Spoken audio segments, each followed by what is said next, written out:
Eligibility for nation builder जो category है वो 25% है। ये ऐसे लोगों के लिए दिया जाना चाहिए जो अंतरवर्गीय, अंतर धार्मिक, अंतर जातीय नहीं, अंतरवर्गीय और अंतर धार्मिक विवाह करते हैं। एनएफएस की जाती है पोस्ट, तो उसमें पूरी तरह से बायसनेस दिखाई देती है। वो एक सोची समझी राजनीति जैसा लगता है, ऐसा लगता है कि जानबूझ करके ये किया जा रहा है। अपर कास्ट जो है वो आप देख रहे हैं उनकी आबादी 13% है, लेकिन ईडब्ल्यूएस के साथ मिला दीजिए तो 50% के 49.50% ले रहे हैं वो, सॉरी 50.5%। ठीक है। ऐसे शेड्यूल ट्राइब है 8.5% आबादी है, मिल रहा है उनको 7.5%। और व्यवहारिक जीवन में अगर आप देखेंगे तो अभी आंकड़ा सर दिखा रहे थे, 0 है, आईएम में 0 है, एसटी की कैटेगरी की पूरी रिप्रेजेंटेशन आईएम में 0 है।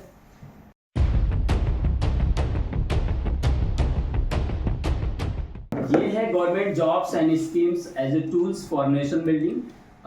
ये वी द पीपल की तरफ से एक हम लोग छोटा सा प्रस्ताव लेके आए हैं, working together to make miracles happen. आप समझ सकते हैं कुछ सामाजिक कवायद है ये। इसमें ये है कि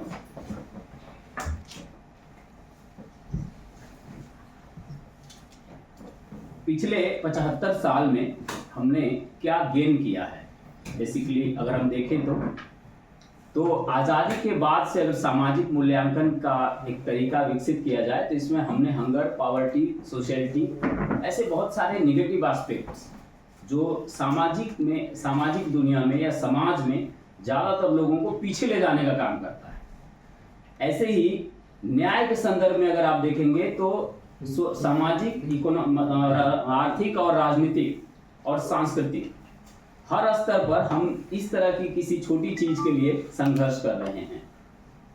तो इन कारणों से देश जो है एक तरीके से पीछे जा रहा है। हम तो दुनिया उन्नति के लिए काम कर रही है और हम कुछ ऐसी चीजें पाल के रखे हुए हैं जिसके कारण हम पीछे जा रहे हैं। ऐसे ही विभाजन का एक तरीका है division on caste and religion lines है। इसमें ये जो जाति और धर्म के आधार पर भेदभाव है, ये क्या करता है, हमारे अंदर एक तरह से नेपोटिज्म, बायसनेस या राइट्स झगड़ों को बढ़ाता है। आप सब जानते हैं इसका सबसे ज्यादा जो प्रभाव है, दुष्प्रभाव है, वो हमारे डेवलपमेंट और प्रॉस्पेरिटी पर पड़ता है, सामाजिक समरसता और विकास पर पड़ता है। तो हम जस्टिस के या अपने सामाजिक भागीदारी के लिए जिस कास्ट पर इन चीज़ों को एक तरह से हैंडल कर रहे हैं, वो किसी भी रूप में गवर्नमेंट जॉब्स एंड स्कीम्स का जो सामाजिक फायदा, देश के हित के लिए फायदा होना चाहिए, वो नहीं मिल रहा है। जैसे अभी हमारे एक वक्ता बता रहे थे कि जो एनएफएस की जाती है पोस्ट, तो उसमें पूरी तरह से बायसनेस दिखाई देती है। वो एक सोची समझी राजनीति जैसा लगता है, ऐसा लगता है कि जानबूझ करके ये किया जा रहा है। तो यहाँ इसकी जगह पर एक स्कीम लाई गई है। ये स्कीम जो है एक तरीके का सामाजिक प्रयास है। इसमें ये किया गया है कि jobs as a tool for reforms and nation building. नौकरी जो है देश को पीछे ले जाने के नाम पर नहीं होनी चाहिए, बल्कि जो नौकरी है वो देश को आगे ले जाने के लिए और सामाजिक परिवर्तन का माध्यम बनना चाहिए, राष्ट्र निर्माण का माध्यम बनना चाहिए। तो जो कॉन्सेप्ट है उसमें हम लोग ये चाहते हैं कि 100, मान लीजिए 100 पोस्ट है, तो 100 में से 75% जो पोस्ट है वो जाति के आधार पर, जातीय जनगणना करवा करके जाति के आधार पर बांटी जाए। हर जाति को इक्वल तरीके से जिसकी जितनी है आबादी उसकी उतनी हिस्सेदारी के आधार पर बांटी जाए। ठीक है, ये पहली बात है कि हम जनगणना कराएं और जिसकी जितनी आबादी है उसके आधार पे, मान लीजिए 100 पोस्ट है तो उसमें से हम 75 पोस्ट उनको जाति के आधार पे बांटते हैं। जो 25% पोस्ट है वो यूआर कैटेगरी, जो जनरल कैटेगरी के नाम पर अभी 50% खा रहे हैं, जबकि आबादी में सब जानते हैं बिहार की जनगणना होके आ गई है और 10-12% से ज्यादा उनकी हिस्सेदारी नहीं है। तो इस नजरिए से अगर हम देखें कि जो 40% ले रहे थे उनकी जगह पे, उस यूआर कैटेगरी के जगह पे एक नेशन बिल्डिंग कैटेगरी आनी चाहिए। उसको हम चाहते हैं कि वो 50% को रिप्लेस किया जाए, और इसकी जगह पे जो 25%, 75% के बाद जो 25% बच रहा है उसको हम नेशन बिल्डिंग कैटेगरी के अंतर्गत लोगों को प्रदान करें। ये एक विचार है। इसको हम चाहते हैं जनरल कैटेगरी से रिप्लेस किया जाए। ये समझ लेना है कि हम रिप्लेस करना चाहते हैं, ऐसा नहीं है कि हम अलग से उसके लिए कोई प्रावधान करवाना चाहते हैं, उसमें रिप्लेसमेंट की बात है। और एलिजिबिलिटी फॉर नेशन बिल्डर जो कैटेगरी है वो 25% है। ये ऐसे लोगों के लिए दिया जाना चाहिए जो अंतर वर्गीय, अंतर धार्मिक, अंतर जातीय नहीं, अंतर वर्गीय और अंतर धार्मिक विवाह करते हैं। ये कैटेगरी जो 25% की है, जो नेशनल बिल्डिंग कैटेगरी होनी चाहिए, ये ऐसे लोगों को दी जानी चाहिए जो अंतर वर्गीय और अंतर धार्मिक विवाह करते हैं। साथ में जो अंतर वर्गीय, अंतर धार्मिक विवाह करने वाले लोग हैं उनको उनके बच्चों को दी जानी चाहिए, जो ऐसे लोगों को दी जानी। और इसका सिर्फ डायरेक्ट भर्ती में, सीधी भर्तियों में नहीं, जो प्रमोशन है, पे लेवल इंक्रीमेंट है, उन सब में ये प्रावधान एक साथ लागू होना चाहिए। कारण क्या है कि अगर हम अलग अलग हिस्से में बांट के लागू करेंगे तो दोबारा कोई न कोई लूप होल खोज के धांधली शुरू हो जाएगी। तो यहाँ ये कहा जा रहा है कि आप प्रमोशन में, पे लेवल पर, और जो इंक्रीमेंट जंप होता है, चाहे फाइनेंशियल हो चाहे स्टेज वाइज हो, उनमें डायरेक्ट ये लागू किया जाना चाहिए। जैसे कारण क्या है कि ये हम अंतर जातीय, अंतर वर्गीय विवाह पर क्यों लागू करवाना चाहते हैं? क्योंकि देखिए, बर्थ, जन्म लेना किसी के हाथ में नहीं है। कोई किसी भी जाति, वर्ग, धर्म, क्षेत्र, भाषा, बोली, एरिया में जन्म ले सकता है, लेकिन जो विवाह है वो कॉन्शियस डिसीजन है। बहुत सोच समझ के आदमी जो है शादी करता है। तो ऐसी कंडीशन में जो कॉन्शियस डिसीजन है उसमें हम इस तरह का अगर प्रयास करते हैं तो इससे हमें जो सबसे बड़ा फायदा मिलेगा, जो कास्ट रिजिडिटी है वो खत्म होगी। आप जानते हैं बहुत सारे लोग जो है जाति तोड़ो का पता नहीं कब से नारा चला रहे हैं, आंदोलन चला रहे हैं। तो ये कोई बिल्कुल नई कवायद नहीं है, ये कवायद सिर्फ तथ्य परक है। अब तक जो चल रहा था वो तो एक तरह से समाज सुधार टाइप का प्रयास था। हम चाहते हैं इसको रिफॉर्म करके सुनियोजित तरीके से लागू किया जाए। इसमें इसका फायदा क्या है? सबसे ज्यादा जो बताया था, जाति जो रिजिडिटी है वो घटेगी और जो सामाजिक समरसता है, प्रॉस्पेरिटी है हमारी, वो बढ़ेगी। तो इसको ठीक करने के लिए हम लोग जो है उस कॉन्सेप्ट को लाना चाहते हैं। ये जो नेशन बिल्डर कैटेगरी है, इसका ये डेटा है, आप देख लीजिए। जो प्रपोज्ड है, हम चाहते हैं 25% उनके लिए, और इसमें दोनों चीज है, जो प्रेजेंट स्टेटस है कि कितना परसेंट किसको मिल रहा है, ठीक है, और जो प्रपोज्ड स्टेटस है, जैसे शेड्यूल कास्ट की जो आबादी है, जो अभी जनगणना होकर जो आ रही है, आबादी में 16.5% है, उनको 15% दिया जा रहा है।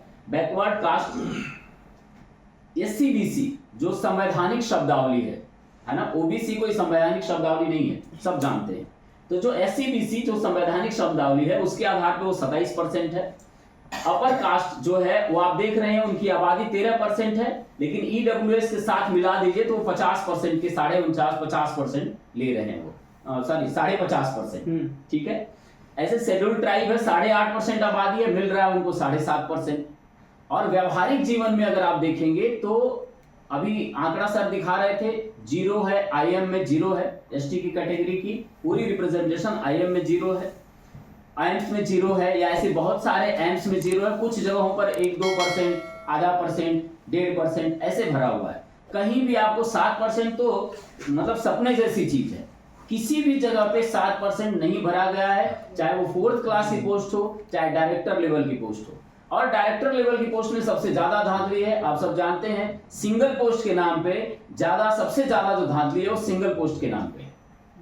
तो इन सब चीजों को रोकने के लिए ये एक डिवीजन किया गया है। इस डिवीजन में देखिए हम क्या गेन करते हैं और क्या कंट्रीब्यूट करते हैं। थोड़ा हमें कंट्रीब्यूट करना पड़ेगा अगर हमें गेन करना है तो, स्वाभाविक है। यहाँ ये किया गया है कि मान लीजिए SC को 16.5% SC की आबादी है और उनसे जो कंट्रीब्यूशन है वो 2% लिया जा रहा है उस 25% के लिए। अगर हम आबादी के अनुसार रिप्रेजेंटेशन दे देते हैं भागीदारी दे देते हैं आबादी जाति की संख्या के आधार पे, तो उसमें से जो हम कंट्रीब्यूशन लेंगे वो 25% का निर्माण करने के लिए, वो एससी कैटेगरी से 2% है, एसटी से 1% है, एससी बीसी से 15% है, 20% है सॉरी, और जो अपर कास्ट है उससे 2% है, क्योंकि वो 13% के भी यहाँ पर ये 2% है। ये आप ध्यान रखिए, 50% के भी यहाँ पर नहीं बात हो रही है, ये 13% के आधार पर हो रही है। जो बिहार की जातीय जनगणना का आंकड़ा आया है उसके आधार पर ये बनाया गया है। अब इसमें हम गेन क्या कर रहे हैं ये आप देख लीजिए, जितना परसेंट हमने कंट्रीब्यूट किया है उसमें 1, 2, 3% जो हमें जैसे तैसे आधा परसेंट मिल रहा है, उससे हम चाहे एससी कैटेगरी का देख लेंगे चाहे एसटी का देख लेंगे, हम सरप्लस पर होंगे। मान लीजिए 5-10 लोगों ने शादी की अगर अंतरवर्गीय, तो उसमें से 5 की जो संख्या होगी वो तो आपकी होगी ना मिनिमम। जो मिनिमम अगर हम गेन करें, गेन माने तो उसके आधार पर भी ये हमारा एक आंकड़ा है या हम लोगों की एक कैलकुलेशन है जिसपे हम सरप्लस हैं। इसमें 1-2 चीजें और है। जो बाइनरी रोस्टर है, हम ये चाहते हैं कि ये 13 पॉइंट और 200 पॉइंट की जगह बाइनरी रोस्टर लागू होना चाहिए। जिस आबादी के आधार पे जब रिप्रेजेंटेशन आप देते हैं तो पहली पोस्ट यूआर को जाएगी या पहली पोस्ट एसटी को जाएगी। इस तरह का जो समीकरण है ये धांधली का एक दूसरा बड़ा तरीका है, और इसके माध्यम से वो जो ठीक लगता है वो कर लेते हैं। तो इसको खत्म किया जाना चाहिए और इसकी जगह पर ये चीज आनी चाहिए।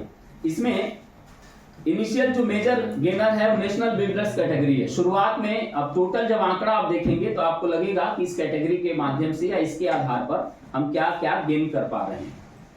अब देखिए, ये जो है पूरी नौकरियों का एक आंकड़ा है कि कितनी नौकरियां हर साल राज्यों में दी जाती हैं। ये टोटल आंकड़ा जो है लगभग माना जाता है कि 4 करोड़ के आसपास है सारे राज्यों का मिलाकर।